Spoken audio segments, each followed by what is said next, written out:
Shalom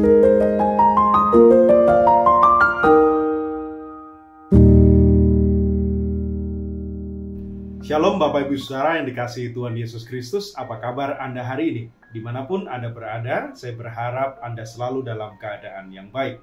Dan sangat senang saya kembali bisa menyapa Anda melalui program Sapaan Gembala GKI Manyar.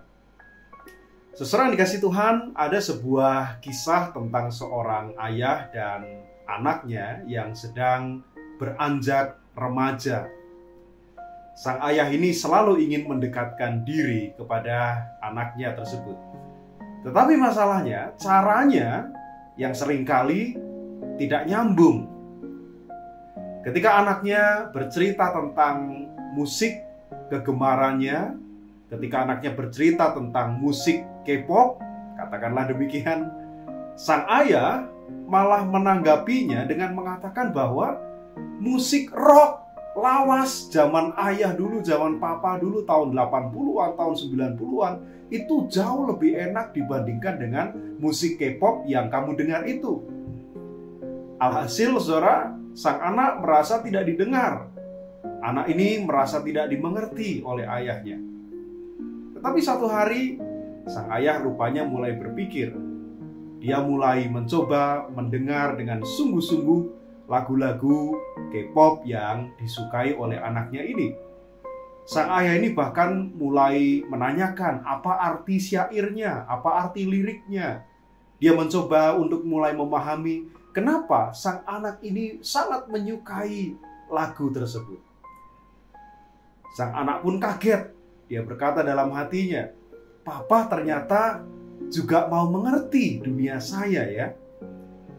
Nah, sejak saat itu, saudara, percakapan mereka mulai menjadi jauh lebih hangat dan jauh lebih dalam.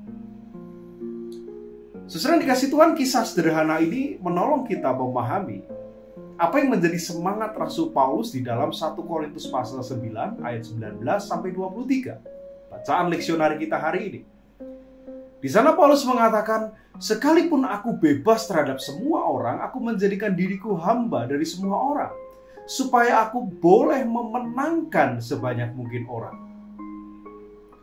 Paulus memilih untuk tidak kaku dengan caranya, dengan budaya, dengan latar belakang adat istiadat yang ia miliki. Tetapi ia memilih sebuah pendekatan yang menarik untuk memenangkan orang-orang yang multikultur, yang sangat plural itu. Dia mau merendahkan diri, dia mau belajar menyesuaikan diri dengan perspektif, dengan budaya orang lain. Tujuannya satu, supaya kasih Kristus dapat dirasakan secara nyata. Kata kunci yang penting adalah supaya aku memenangkan sebanyak mungkin orang. Sikap Rasul Paulus ini bukan menunjukkan bahwa dia adalah seorang konformis yang tidak punya prinsip, tidak.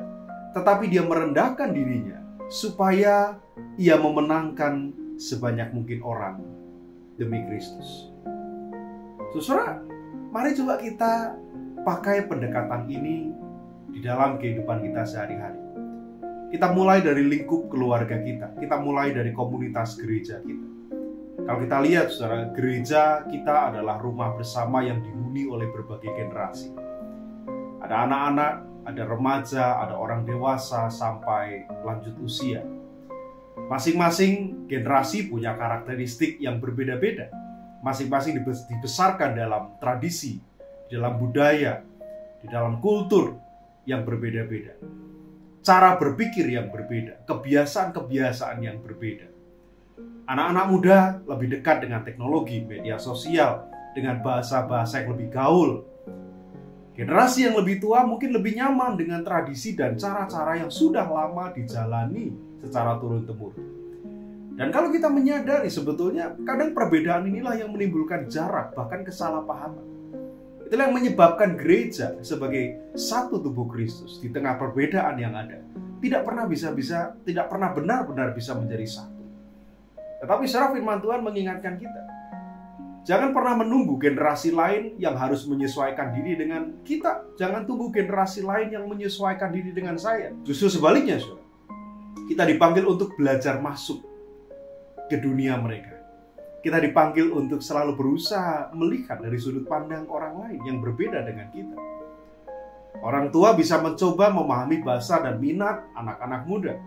Demikian juga sebaliknya, generasi muda bisa belajar untuk menghargai pengalaman hidup orang tua, mendapatkan sebanyak-banyaknya kebijaksanaan dari mereka. Di dalam pelayanan lintas generasi di gereja pun sama, saudara. Kita bisa berlatih menjadi segala sesuatu bagi semua orang. Bukan untuk menyenangkan diri sendiri, bukan juga sekedar untuk menyenangkan orang lain, tetapi supaya kasih Kristus itu benar-benar bisa tersampai kepada mereka di dalam bahasa-bahasa yang mereka mengerti. Saudara, mari kita bayangkan betapa indahnya jika di dalam keluarga kita, di dalam gereja kita, kita saling membuka diri. Bukan saling memaksa, melainkan saling menyeberang, saling memahami. Disitulah sebetulnya Injil bekerja. Bukan hanya lewat kata-kata, bukan hanya secara verbal, tetapi lewat sebuah sikap keterbukaan yang menjembatani berbagai macam perbedaan yang ada. Saudaraku, selamat merenungkannya. Salam.